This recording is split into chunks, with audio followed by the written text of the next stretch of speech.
வாழ்த்துக்கள் பாடுவோம், உந்தன் பாதம் சேருவோம், உந்தன் நாமம் போற்றுவோம்.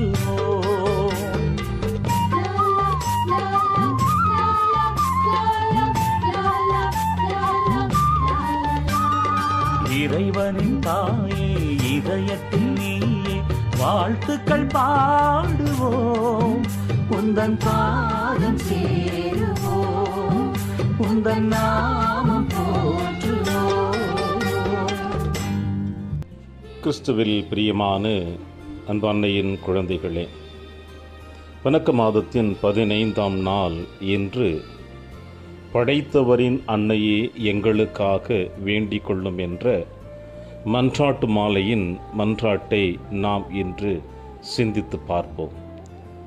லூக்கா எழுதிய நற்செய்தி 1ஆம் அதிகாரம் இறைவார்த்தை 48 இவ்வாறு நாம் வாசிக்க கேட்கிறோம். இது முதல் எல்லா தலைமுறையினரும் என்னை பேறு பெற்றவர் என்பர் என்று அன்னை மரியாள் தன்னுடைய புகழ்ச்சி பாடலின் வழியாக கூறுவதை நாம் வாசிக்க கேட்கிறோம். என்ன ஒரு அற்புதமான அன்னை மரியாளுடைய புகழ்ச்சி பாடல் வார்த்தைகள் அது. இந்த சிந்தனைகளோடு நாம் பார்க்கின்ற பொழுது அன்னை மரியாவுக்கு கொடுக்கப்பட்டிருக்கின்ற அற்புதமான அழைப்புகளில் இதுவும் ஒரு ஆற்றல் வாய்ந்த, பெருமைக்குரிய, வேண்டுதலுக்குரிய ஒரு அன்பின் அர்த்தமுள்ள ஒரு மன்றாட்டு மாலையாக நம்மால் காண முடிகிறது. அன்னையினுடைய குணாதிசயங்களில் படைத்தவரின் அன்னையே என்று நாம் அவரை அழைப்பதில் நாம் மகிழ்ச்சி அடைகின்றோம். கடவுள் இந்த உலகத்தை படைத்தார்.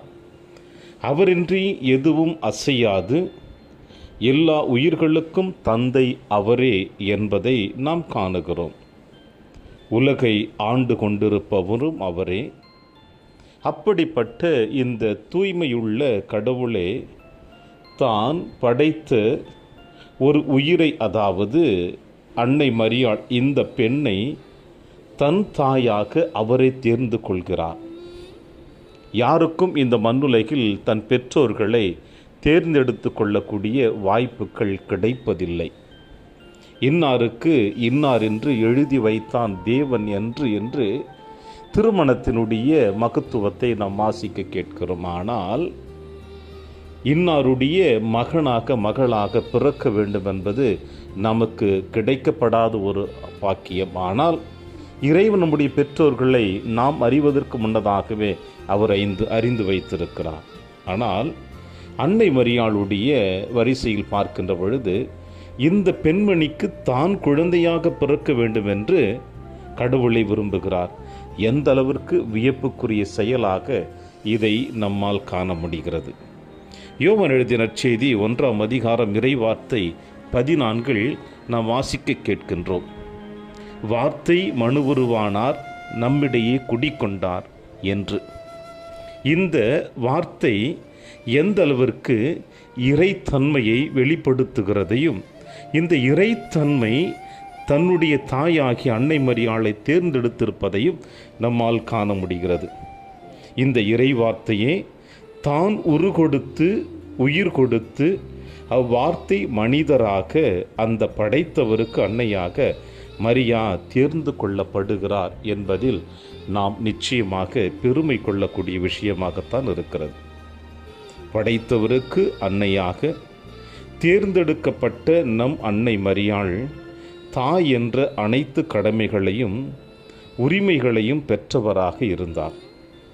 படைத்தவரே தன் அன்னையிடம் உணவுக்காக, வாழ்விற்காக, உதவிக்காக, தேவைகளுக்காக சார்ந்திருந்தார் என்பதை இயேசுவினுடைய இளம் பருவத்தில் நம்மால் காண முடிகிறது.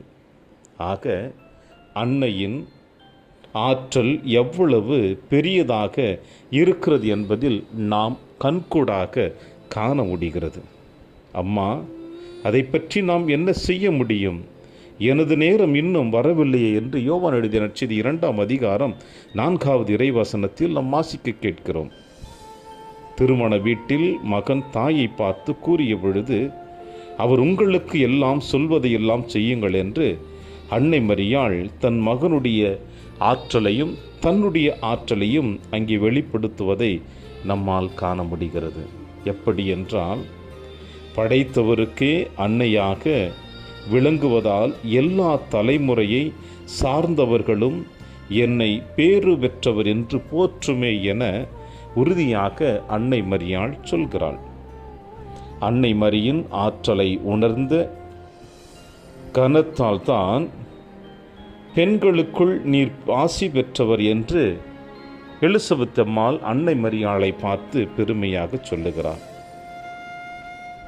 படைத்தவருக்கு அன்னையாக போகிற காரணத்தால் தான் வானதூதர் அருள்மிக பெற்றவரை வாழ்க என்று வாழ்த்து பண்ணும் இசைப்பதையும் அந்த மங்கள வார்த்தை சொல்லுகின்ற பொழுது நம்மால் காண முடிகிறது. இப்படி பல வழிகளில் இறைவனுடைய ஆற்றலையும் இறைவனுடைய பராமரிப்பையும் பெற்று படைத்தவருக்கே அன்னையாக இருக்கிற நம் அன்னை மரியாள் நாம் கேட்கும் ஒவ்வொரு மன்றாட்டுக்கும் நிச்சயமாக செவி கொடுப்பார் என்பதில் எந்த விதமான ஐயப்பாடும் இல்லை. படைத்தவரே தன் தேவைகளுக்காக நம் அன்னை மரியாளை சார்ந்து இருப்பது போல நாமும் அவருடைய தேவைகளுக்காக அவரை சார்ந்து இருக்கும் பொழுது அல்லது அவரிடம் பரிந்துரைக்கும் பொழுது படைத்தவரிடமிருந்தும் பெற்று தருவார் என்று நாம் நம்புவோம். அவரையே நோக்கி நாம் மன்றாடுவோம். இப்படி படைத்தவருக்கும் அன்னையாகவும் இந்த மண்ணுலகில் இறை சாயலாக படைக்கப்பட்ட நாமும் அவருடைய பிள்ளையாகவும் இருக்கின்ற பாக்கியத்தை நம் ஆண்டவர் இயேசு கிறிஸ்து கல்வாரி மலையில் நமக்கும் தாரை வார்த்து கொடுத்திருக்கிறார். இறைவனுடைய தாய், படைத்தவருடைய தாய், நம்முடைய தாய். தன் மகன் பரிந்து பேசுவதையும் தானும் பரிந்து பேசும் நம் அனைவருக்காகவும் பெற்று தருவாள் என்ற செய்தியைத்தான் இன்றைய நாளிலே படைத்தவரின் அன்னை என்கின்ற இந்த மன்றாட்டு மாலையை நாம் சிந்தித்து தியானித்து கொண்டிருக்கிறோம். எனவே இன்றைய நாளிலே அன்னை மரியாள் நம் அனைவரின் தாயாகவும் இறைவனின் தாயாகவும் படைத்தவரின் தாயாகவும் இருக்கிற பொழுது இந்த தாயினுடைய குணநலன்களை பெற்று என்றும் அவரோடு இணைந்து வாழ இந்த நாளிலே அன்னையினுடைய கரத்தை பிடித்து பயணிப்போம். இறையாசிர் என்றும் உங்களோடு.